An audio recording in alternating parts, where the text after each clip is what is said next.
So Srila Prabhupada wrote to me and was asking me, how's the preaching going in London? And that year, there were so many nice boys and girls who were joining our temple. And we were becoming very quickly overcrowded. The brahmachari rooms and the brahmacharini rooms were overflowing with devotees. We had about 65 devotees living in a tiny little property that was really meant for only 10 or 12 devotees. So I wrote this report to Prabhupada, and he wrote back and he said, well, you should contact our good friend Mr. George Harrison and ask him to help us to find a bigger property. And he happened to be in town. That's the year that he was also recording the album, which he later called Living in the Material World. And in the insert to the album sleeve, he also had a big colored photograph printed of Krishna and Arjuna, the same picture that you see on the cover of Bhagavad Gita as it is. In fact, when I used to go and visit him, I'd take him all different kinds of prasadam, all his favorite types of preps that he really was attached to eating, like deep fried potatoes, cauliflower, and deep fried curd soaked in sour cream, and samosas, and cauliflower pakoras, and different kinds of sweets like different burfis, and sandesh, and simply wonderfuls, and this strawberry buttermilk nectar that we became very famous at making. So, and in the beginning I was seeing him like once a week, and then gradually, because he actually said, you can come as often as you want. If you're going to keep bringing all this stuff, it's an open invitation, come as often as you want. So I ended up eventually visiting him 3 or 4 times a week. And then when I felt it was the right opportunity, I said, George, we have a situation which is happening in our temple now that we're getting so many new devotees and we're running out of space. Is it possible you could help us find a bigger place? He said, sure, no problem. He didn't hesitate. And he said to me, you should go along and visit different estate agents and arrange appointments to see different properties, and if you find some really good properties, then why don't you call me and I'll come out with you and check it out myself. And so that's what was happening. And all this time, the deities were just lying in this sewing room, the deities that we just got from India. Because generally, I think what happens is that when there's a new temple project coming up, first we get the house or we get the land donated or something like that, and then the deities come after. But in this particular situation, the deities came 1 year before we actually, of course, acquired what was to be, as we know now internationally, the Bhaktivedanta manor. So when Prabhupada came in 1973, that was in the summer of 73, he asked me, he said, so where are those deities that came to England in 1972? I told him, well, they're stored in Berry Place. He said, we will install these deities in this property. And so, of course, that's what happened. On Janmashtami Day of 1973, Srila Prabhupada installed the deities, and he named them Sri Sri Radha Gokulananda. And the reason he named them like that was because he had the intention of calling that property New Gokula. New Gokula, that was the name he liked. He wanted to actually call the community New Gokula. And so, the bliss of Gokula is Radha Gokulananda. Did I tell the story about how we actually called up George? Because, I'd gone out with him and looked at 8 different properties in 1972.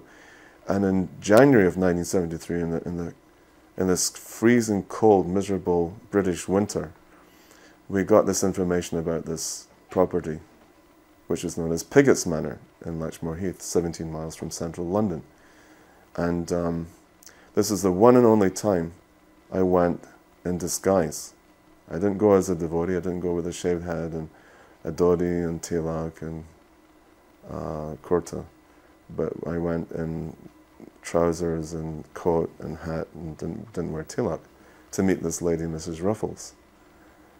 And the interesting thing is too that the price difference, because the previous property that I looked at with George, all this time actually Shamsundar wasn't in the country because he was actually Prabhupada's secretary, so he was traveling wherever Prabhupada happened to be traveling at the time. He was out of the country.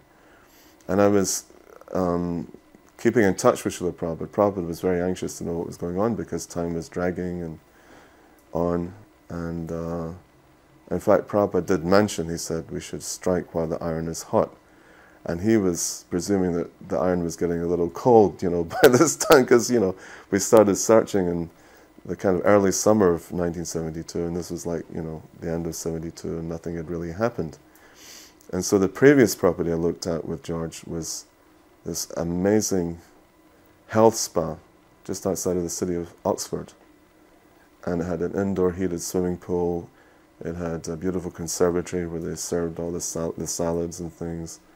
And it had all these different facilities for taking saunas and mud baths and so on and so forth. And plus, there was quite a bit of land attached to it, about over 100 acres of land.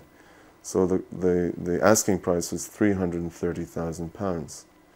So when I took George out to this property, and he looked at her and he said, "This is a bit rich for you people, isn't it? A bit rich for your blood." I said, "You're supposed to be renunciates." I said, "Even I would have a hard time remaining Krishna conscious in this kind of environment." So he didn't particularly like it. And then, of course, we got the details on the manor, and this property was being sold for £220,000, so it was £110,000 cheaper than the previous property. So and he didn't come this particular time. I called him up from where is now the temple room at the manor. There was a payphone there. So I phoned him, I said, "I'm at this place," and I gave him a verbal description and the details and the price. And he said, "Well, it's a lot cheaper than the previous one you looked at." He says, "What do you think?" I said, "I think it's a fabulous place." I said, "All right, I trust you. I trust your judgment by now." He said, I can't come with you because I have to fly out to Los Angeles. We're having some meetings with our financial advisor, Alan Klein, about selling the Apple company. That's what they were going to do. He's going to meet with the other members of the Apple company and how to solve, dissolve the business. So he said, here's the name of the legal people to take care of, actually buying the property. And this is the phone number. You just phone them up straight away. Tell them that you want to secure this property. And when everything's finalized, all the legal papers and the transaction is complete, then I'll come and see it at that time.